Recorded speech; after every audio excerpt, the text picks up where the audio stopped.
নমস্কার বন্ধুরা, দীপিকার বাহারি রান্নায় আরও একটি নতুন পর্বে সবাইকে স্বাগত। তো আমি দীপিকা, আজ আমি আরও একটি নতুন ভিডিও নিয়ে চলে এলাম। তো বন্ধুরা, পুরো ভিডিওটা দেখবেন, সাথে থাকবেন, স্কিপ করবেন না।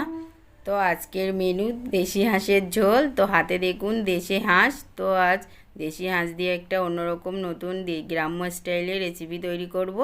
তো পুরো ভিডিওটা দেখতে থাকুন, সাথে থাকুন। তো চলুন রান্নায় যাওয়া যাক।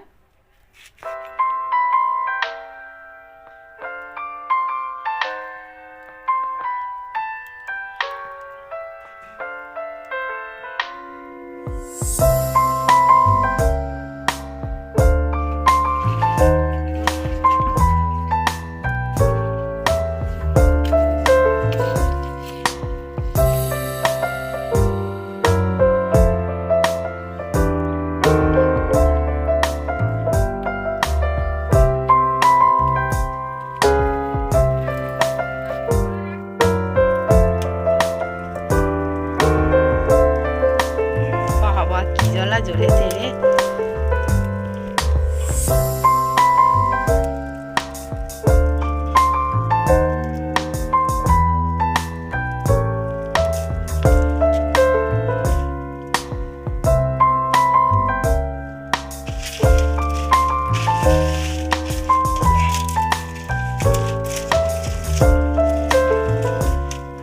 নিচে দিয়ে দাও, নিচে দিয়ে দাও।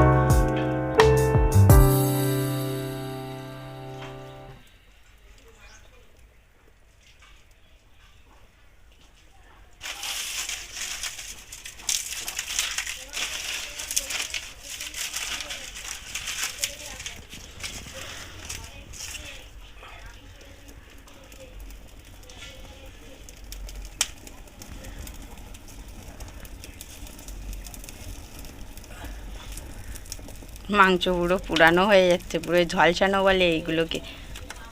একদম পুরো ঝলছে, তেল পুরো বেরিয়ে আসবে, আর এত সুন্দর টেস্ট হয় না। আর পুরো গায়ে যে গুটি গুটি লোম থাকবে সেগুলোও সব পুড়ে যায়।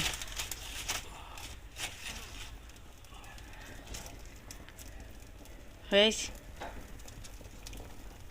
কিন্তু হাতেও আগুন লাগে এইভাবে দিলে। তো হাতেও লাগছে কিন্তু।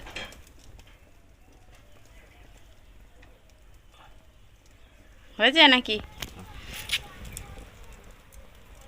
দেখি, নিয়ে এসে দেখি, নিয়ে এসে উপরে ওই দিকটা দেখা। এই যে পুরো তেল একদম গা থেকে বেরিয়ে এসেছে। আর তো দেবে, যে গুটি গুটি লোম যদি থাকে তো সেগুলো সব পুড়ে যেতে। কী করে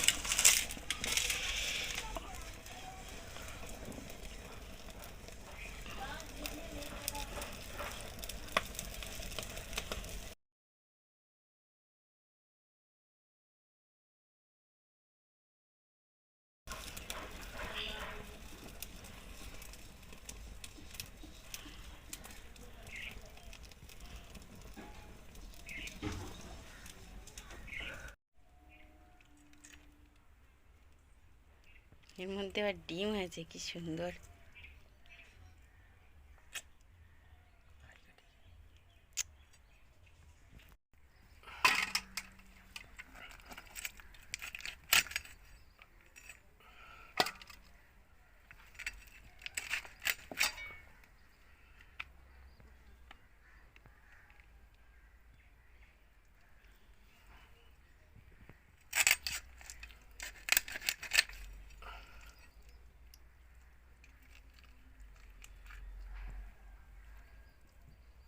দেখো মাংসটা পুরো একদম লাল, পুরো খাসি মতো।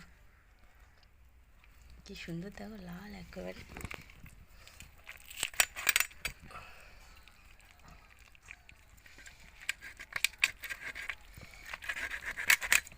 মাংসটা ফাইন লাল।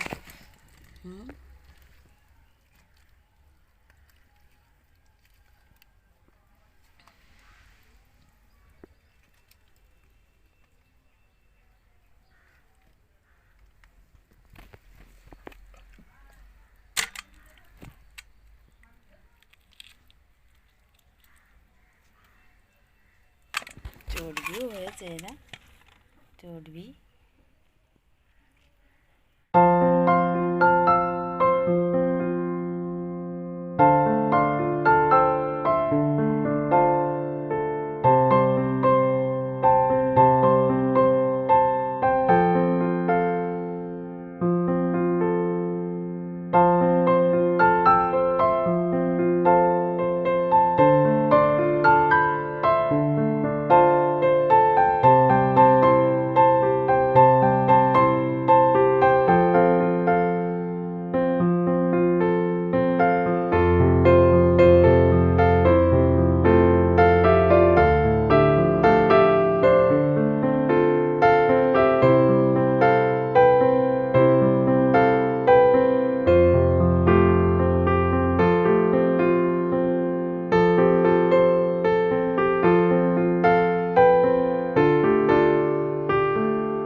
শক্ত, বাপ রে বাপ। হাঁসের মাংস না একটু ছোট ছোট করে কাটতে হয়।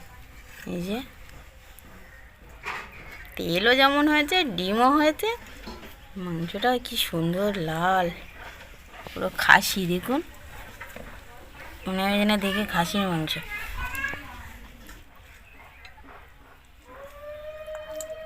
কেটে নিয়েছি, পেঁয়াজ কুচি করে নিয়েছি, আর কিছুটা গোটা বড় বড় করে কেটে নিয়েছি। জিরে বেটে নিয়েছি, এটা জিরে মরিচ বাটা, রসুন বাটা, আদা বাটা, আর এটা গোটা রসুন। এই যে তো মশলাগুলো সব দিয়ে দেবো। এই যে মাংসটা, তো মাংসটার মধ্যে আমি আদা, পেঁয়াজ কুচি, এটা গোটা গোটা বড় করে কাটা পেঁয়াজ, রসুন বাটা, জিরে মরিচ বাটা আর গোটা রসুন দিয়ে দিলাম।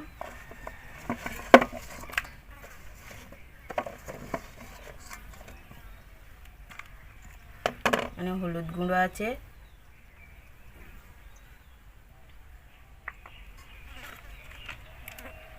লঙ্কার গুঁড়ো,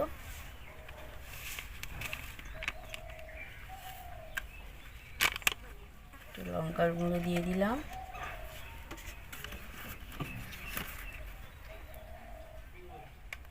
সর্ষের তেল,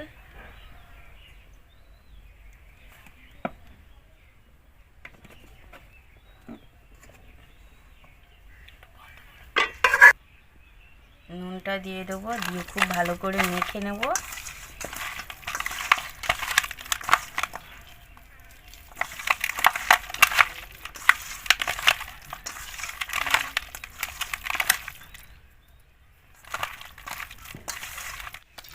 এটা আমি মাখিয়ে 10 মিনিট রেখে দেবো।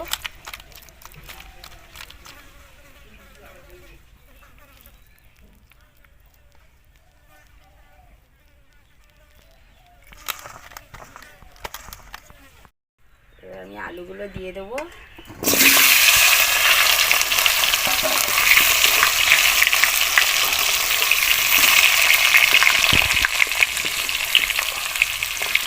খুব ভালো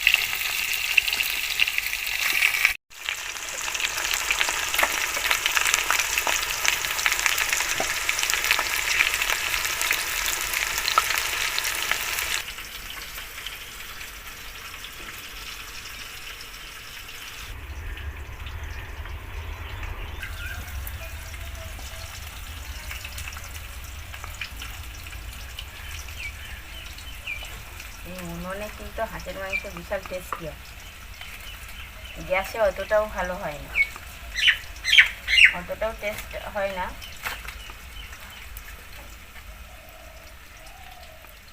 ভাজা হয়ে গেছে, তুলে নেব। আমি আরও একটু সর্ষের তেল দিয়ে দিলাম বেশি করে।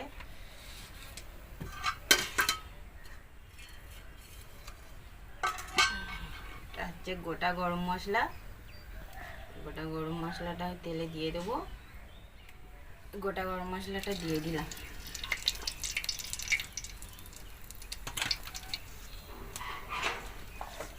এবারে আমি মাংসটা দিয়ে দিচ্ছি তেলের মধ্যে।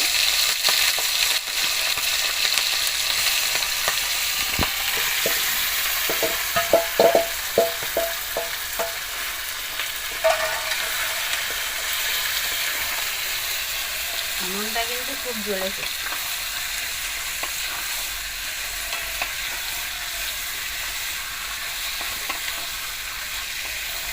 ছেড়ে দিয়েছে না,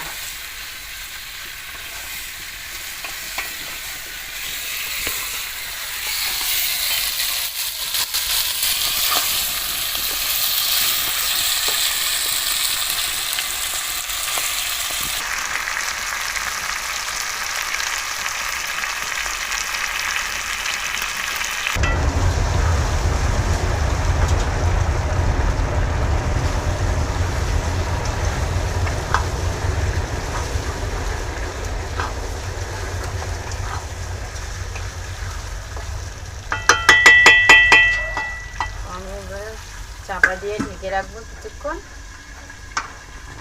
কষানোর জন্য। তো হাঁসের মাংসটা খুব ভালো করেই কষাতে হয়, সেই জন্য আমি সামান্য একটু জল দিয়ে ঢেকে রেখেছি।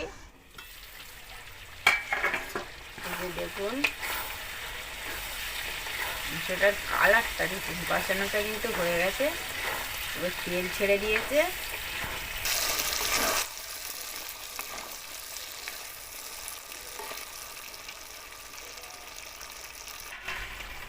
আর আলুটা দিয়ে দেবো।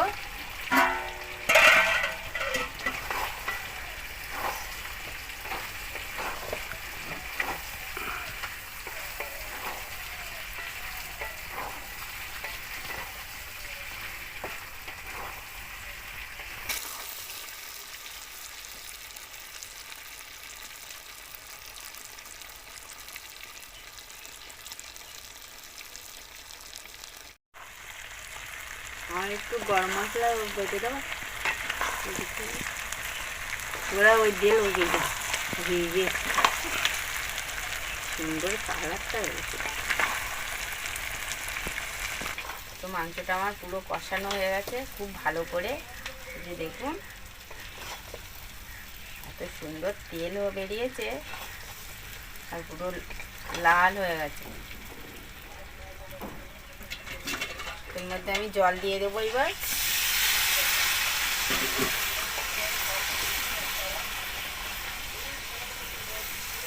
তো মাংসটা কিন্তু একটু ঝোল হবে, বেশি পরিমাণে দিলাম।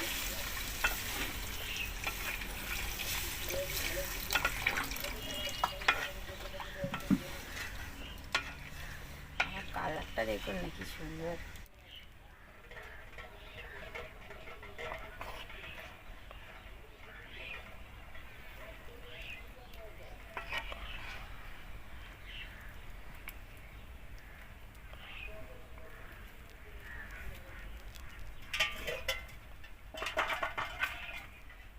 এবার ঢেকে দেবো ফোটার জন্য, ওটা খুব ভালো করে আবার ফুটিয়ে নেব।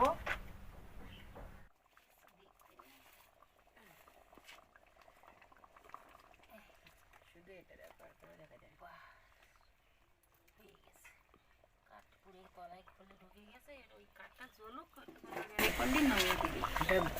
বাটা গরম মশলা দিয়ে দেবো, হয়ে গেছে।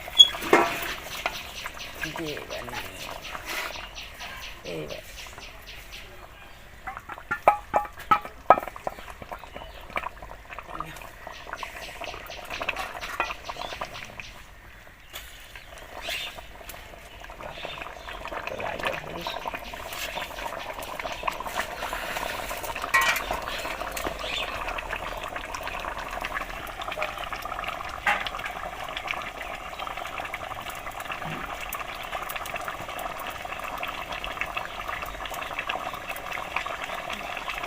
তো এটা অনেকক্ষণ ধরে ফোটানো হলো, এবারে নামিয়ে দেব।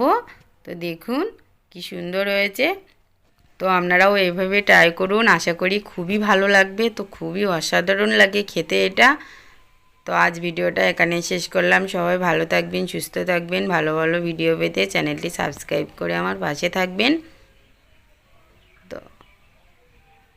তো দেখুন কালারটা কি সুন্দর হয়েছে। তো রসুনগুলো কিন্তু পুরো সেদ্ধ হয়ে গেছে। তো একটু ঝোলটা বেশি রাখলাম। তো হাঁসের মাংসর ঝোলটা একটু বেশি রাখতে হয়, ভালো লাগে। তো সবাই ভালো থাকবেন, ভিডিওটা এখানেই শেষ করলাম।